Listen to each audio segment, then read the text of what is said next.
Welcome મિત્રો, Veda class YouTube channel પર આપનું સ્વાગત છે. આજે ધોરણ 6 અંગ્રેજી વિષયની 5-10-2024 ના રોજ લેવાયેલ એકમ કસોટીનું સોલ્યુશન જોઈશું. મિત્રો, આ વિડીયોમાં તમને દરેક પ્રશ્નના તમામ વિભાગોનું સોલ્યુશન મળશે. ચાલો આપણે શરૂઆત કરીએ. મિત્રો, પહેલા પ્રશ્નની સૂચના આવી છે.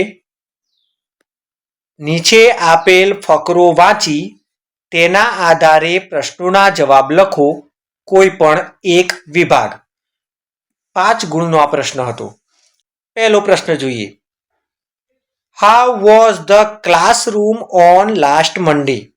તો અહીંયા જુઓ એને લખ્યું હતું our classroom was like freezer. એટલે કે આપણે ઉત્તર એવો લખવાનો હતો કે ધ ક્લાસરૂમ વોઝ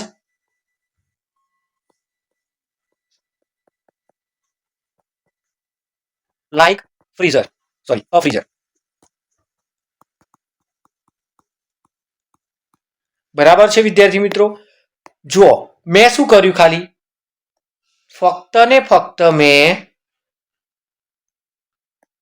આ પ્રશ્નમાં જવાબ એકલો ઉમેર્યો છે. બાકી તો બધું સેમનું સેમ છે. તમે જોઈ છે મિત્રો. બીજો પ્રશ્ન કંઈક આવો છે. Find out the opposite words of late. એટલે કે લેટનો વિરોધી શબ્દ. ઓપોઝિટ વર્ડ એટલે કેવો? વિરોધી શબ્દ આપણે ફકરામાંથી શોધવાનો છે.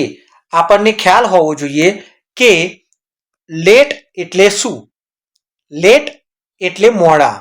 તો વહેલા માટે આપણા ફકરાની અંદર શબ્દ આપેલો હતો અર્લી. એટલે આપણે અહીં લખવું પડે અર્લી. EARLY. બરાબર છે દોસ્તો. ત્રીજો પ્રશ્ન છે. Where was mister Joshi on last Monday? Mister Joshi last Monday ક્યાં હતા? તો મિત્રો અહીંયા તમે જોઈ શકો છો કે અહીં લખ્યું છે he is always at school. He is never at home on Monday. એટલે કે સોમવારે ક્યારેય ઘરે રહેતા નતા. Last Monday was no different. એટલે કંઈ જુદું નહોતું. ઇટ મીન્સ કે મિસ્ટર જોશી એ મંડે પણ ક્યાં હતા? સ્કૂલમાં હતા. એટલે તમારો સાચો જવાબ છે સી. બરાબર છે. ચાલો હવે પ્રશ્ન નંબર 4 તરફ આપણે જઈએ. What was like freezer? તો મિત્રો મેં કહ્યું હતું ને કે કેટલાક શબ્દો આપણે પકડવા પડીએ. લાઈક અ ફ્રીઝર શબ્દ ફકરામાં ક્યાં આપેલો છે? તો આ રહ્યો, જુઓ મિત્રો. લાઈક અ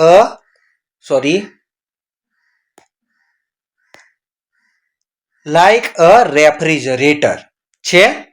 અહીંયા ફકરામાં પણ આપણે એવું જ હતું, પ્રશ્નમાં લાઈક અ રેફ્રિજરેટર. તો આ વાક્ય તમે લખી દો તો એ તમારો સાચો ઉત્તર થઈ ગયો. વાક્ય શું છે? The school was like a refrigerator.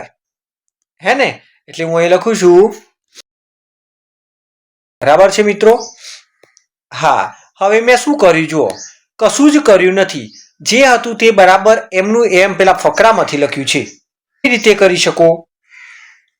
માની લો કે આ વોટ વોઝ થી પ્રશ્ન પૂછ્યો છે તો તમે વોટ આગળથી કાઢી નાખો. અત્યારે હાલ પૂરતું વોઝ પણ કાઢી નાખો અને લખવાનું ચાલુ કરો. ક્યાંથી? તો આપણો જવાબ શું હતો એ ફકરામાં જોયું, ધ સ્કૂલ. અને પછી આ લખી દેવાનું, the school was like a refrigerator. એટલે જ્યારે પ્રશ્ન પૂછાય ત્યારે આગળથી વોટ, વેર, હુ, વેન બધું કાઢી અને ત્યાંથી પછી આપણો જવાબ લખવાનો ચાલુ કરવાનો છે. અહીંયા આપણા વિકલ્પો હતા. એટલે શું રેફ્રિજરેટર જેવું હતું મિત્રો? તો સ્કૂલ. બરાબર ને? એટલે હું અહીંયા જવાબમાં ટીક કરું છું એ સ્કૂલ. ચાલો હવે આગળ. પ્રશ્ન number 5. Last Monday was for mister Joshi. તો ગયો મંડે પણ કંઈ ડિફરન્ટ હતો નહીં. એટલે આપણે અહીં લખીશું સેમ. સેમ એટલે જેમ આગળના સન્ડે હતા એવું છે. ડિફરન્ટ એટલે જુદું જુદું. યુનિક એટલે અજોડ. અને વોર્મ એટલે હુંફાળો એટલે ગરમ. પોઝ કરીને ફકરો વાંચવા પ્રયત્ન કરજો. જો ફકરો વાંચવા હું બેસીશ તો વધારે સમય લાગશે. આપણે પ્રશ્ન જોઈએ. What was the gift? તમે પાઠ ભણ્યા હતા ને, છોટું મોટું વાળું, ટુ મોચો પાઠ છે હે ને, ટુ મો છો. ટુ એટલે બે, મો એટલે મોટું, છો એટલે છોટું. મોટું અને છોટું એમ. તો મોટું એ શું ગિફ્ટ આપી હતી ભાઈ? તો જુઓ અહીંયા તમારા ફકરાની અંદર ટાઈ લખ્યું છે. તો આપણે એનો જવાબ કેવી રીતે લખીશું? તો મેં હમણાં કહ્યું એમ તમારે શું કરવું પડે? આગળથી વોટ વોઝ કાઢી નાખવું પડે. બરાબર છે. બીજો પ્રશ્ન છે, find out the opposite word. મિત્રો હમણાં જ કહ્યું તેમ ઓપોઝિટ વર્ડ એટલે વિરોધી શબ્દ. કયા શબ્દનો વિરોધી શબ્દ શોધવાનો છે? તો ગો શબ્દનો.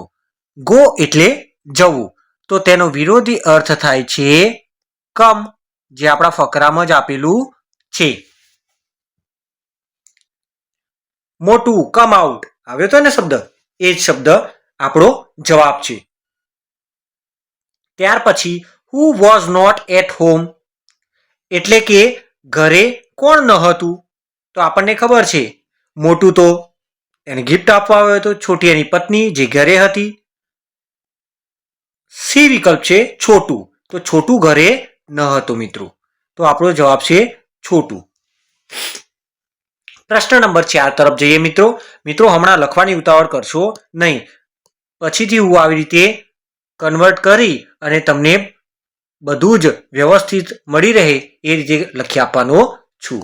બરાબર છે, એટલે તમે ઉતાવળ કરશો નહીં.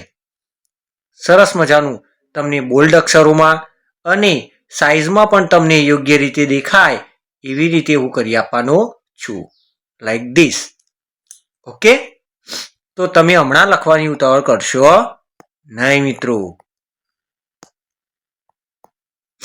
ચાલો આપણે ચોથો પ્રશ્ન જોઈએ. ધ મેસેજ વોઝ, તો મેસેજ શું હતો ભાઈ? ધ મેસેજ વોઝ ડેશ, એટલે કે મેસેજ શું હતો? તો આપણો સાચો જવાબ છે thank you for the blanket. બરાબર છે મિત્રો.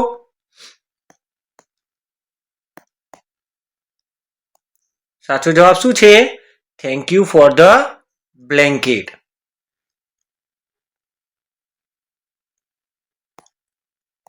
માફ કરશો મિત્રો, થોડી ટેકનિકલ ખામીના કારણે એવું થયું હતું. પાંચમો પ્રશ્ન મિત્રો, વોટ ડીડ છોટી ઓફર? મોટું, તો મોટુંને શું ઓફર કર્યું હતું એના ઘરે આવ્યો ત્યારે? તો આપણને ખબર છે ફ્રૂટ ડીશ, તો આપણો સાચો જવાબ છે વિકલ્પ બી, ફ્રૂટ ડીશ. બરાબર છે. ત્યાર પછી ફકરા નંબર 3. મિત્રો તમે સ્ટોપ કરી આ ફકરો તમે વાંચી લો, ત્યાર પછી આપણે પ્રશ્નોના જવાબ કરીએ. પહેલો પ્રશ્ન છે, when did Birju and his friends gather? એટલે કે બિરજુ અને તેના મિત્રો ક્યાં ભેગા થયા હતા? તો મેં કહ્યું હતું તેમ આપણે કેટલાક શબ્દો પકડવા પડે મિત્રો. જેમ કે ફકરામાંથી આ ગીધર શબ્દ જો તમે શોધ્યો હોય તો અહીંયા ગીધડ શબ્દ છે, જોયું? હા, તો આ વાક્ય આખું લખી દો તમે તો પણ તમારો જવાબ થઈ જાય. પરંતુ જો આપણે પદ્ધતિસર જો જવાબ લખવો હોય તો આગળથી આપણે વોટ, વેન, ડીડ આ બંને શબ્દો શું કરવા પડે? કાઢી નાખવા પડે. અને પછી શું લખ્યું છે? તો બિરજુ એન્ડ હિઝ ફ્રેન્ડ્સ, તો આપણે લખીશું બિરજુ એન્ડ હિઝ ફ્રેન્ડ્સ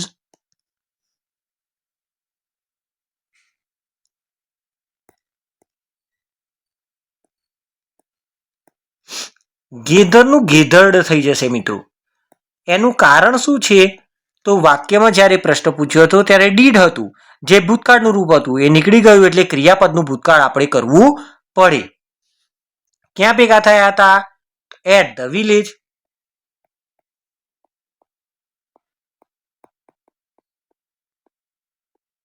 બરાબર છે મિત્રો. ત્યાર પછી બીજો પ્રશ્ન જોઈએ તો ફાઇન્ડ આઉટ ધ ઓપોઝિટ એટલે વિરોધી શબ્દ words from the for day, એટલે કે ડે માટેનો વિરોધી શબ્દ. હવે તમને ખબર છે ડે એટલે, હા, દિવસ, એટલે એનો વિરોધી શબ્દ આપણે લખીશું નાઇટ. બરાબર છે દોસ્તો? ચલો કન્વર્ટ કરી આપું. ઓકે.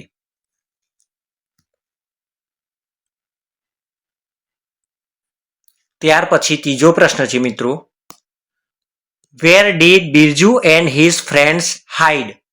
હાઇડ એટલે સંતાવવું. તો તમે ફકરામાંથી જો હાઇડનું ભૂતકાળ હીડ શબ્દ સુધી કાઢો અને વાક્ય લખી દો તો પણ તમારો જવાબ સાચો પડે. જેમ કે અહીં જુઓ મિત્રો, હીડ શબ્દ છે તો તમારે આખું વાક્ય લખી દો તો પણ તમારો જવાબ સાચો થાય. તો આપણે જો આનો સાચો જવાબ લખવો હોય તો આખા વાક્યમાં લખાય કે Birju and his friends hid behind the tree. એટલે અહીં વિકલ્પ હોવાથી આપણે એ વિકલ્પ પસંદ કરીશું. ત્યાર પછી પ્રશ્ન number 4, who could not see the wire? કોણે વાયર દેખાયો નહીં અંધારામાં? And fell down. તો આપણને ખબર છે કોણ પડી ગયું હતું મિત્રો? તો ડેકોઇટ્સ. પ્રશ્ન number 5, Birju and his friends carried. તો બિરજુ અને એના મિત્રો પોતાની સાથે શું લઈ ગયા હતા મિત્રો? તો આપણને ખબર છે a bundle of wire and sticks. તો આપણો જવાબ છે D, both A and B, sorry A and C. ત્યાર પછી પ્રશ્ન નંબર 4, કસોટીનું સોલ્યુશન.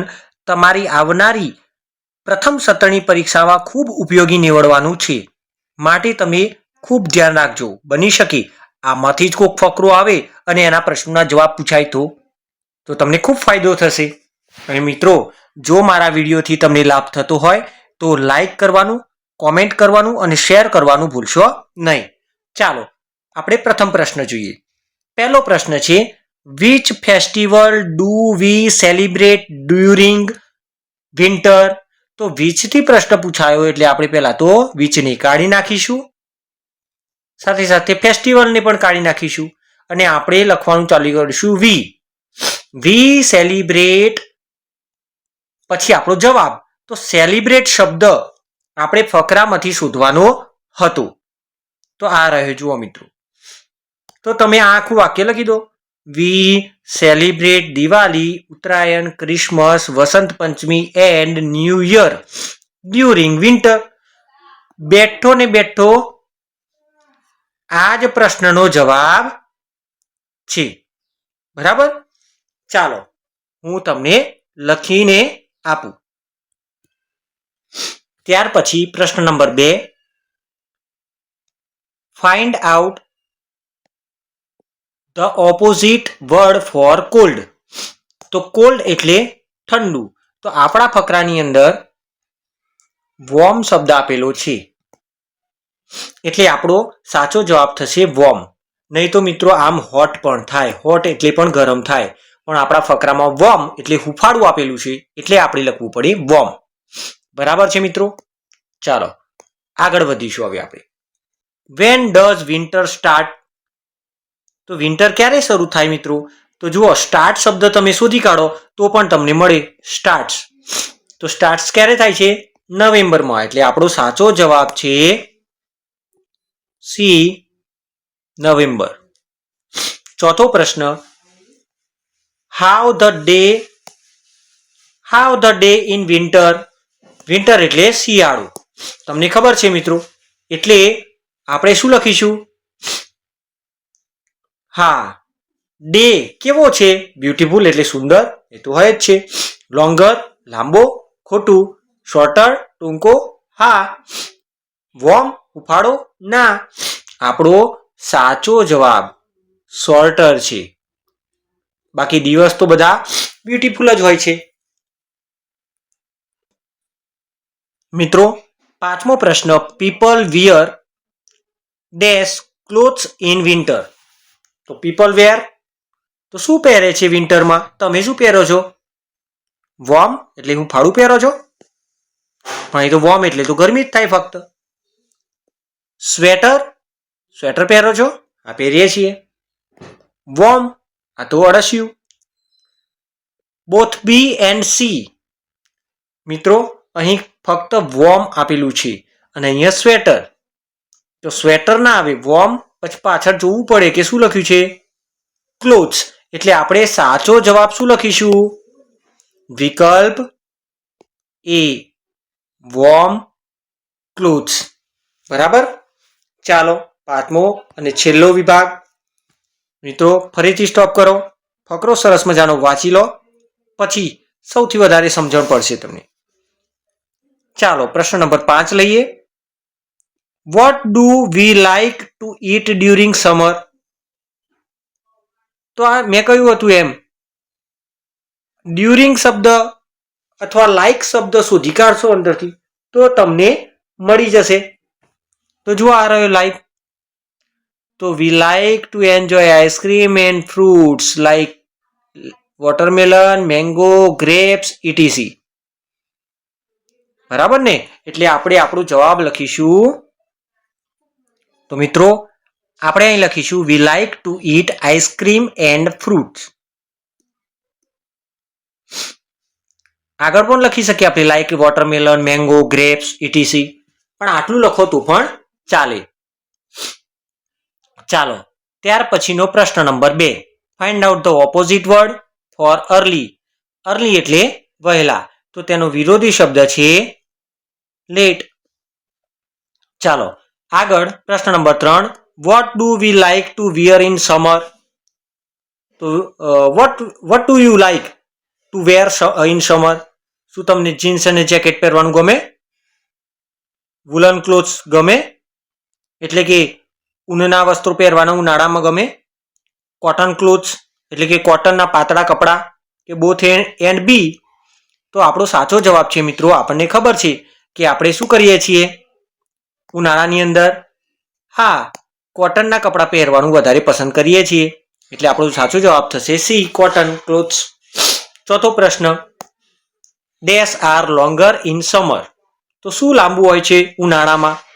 ડે એટલે દિવસ, ઇવનિંગ એટલે સાંજ, નાઇટ્સ એટલે રાત્રિ, કે મંથ એટલે મહિનો? તો આપણે લખીશું ડે. બરાબર છે મિત્રો? તો આપણો સાચો વિકલ્પ છે એ, ડે. ત્યાર પછી પ્રશ્ન નંબર 5 મિત્રો. When do people like to go out?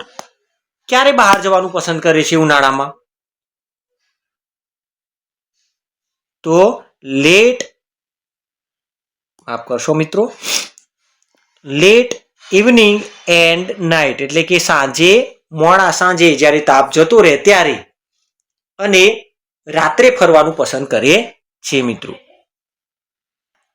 જુઓ ફકરામાં આ રહ્યું, like to go late evening and night. મિત્રો આશા રાખું છું તમને આ વિભાગનું સોલ્યુશન ગમ્યું હશે. જો આ પછીના વિભાગનું સોલ્યુશન જોવું હોય તો નીચે ડિસ્ક્રિપ્શન બોક્સમાં અથવા અમારા ધોરણ 6ના પ્લેલિસ્ટમાં જઈ અને તમે મેળવી શકશો. વિદ્યાર્થી મિત્રો, શિક્ષક મિત્રો પાસેથી પણ તમે આ મેળવી શકશો. Thank you. જય હિન્દ, જય ભારત. સરકારી શાળા શ્રેષ્ઠ શાળા.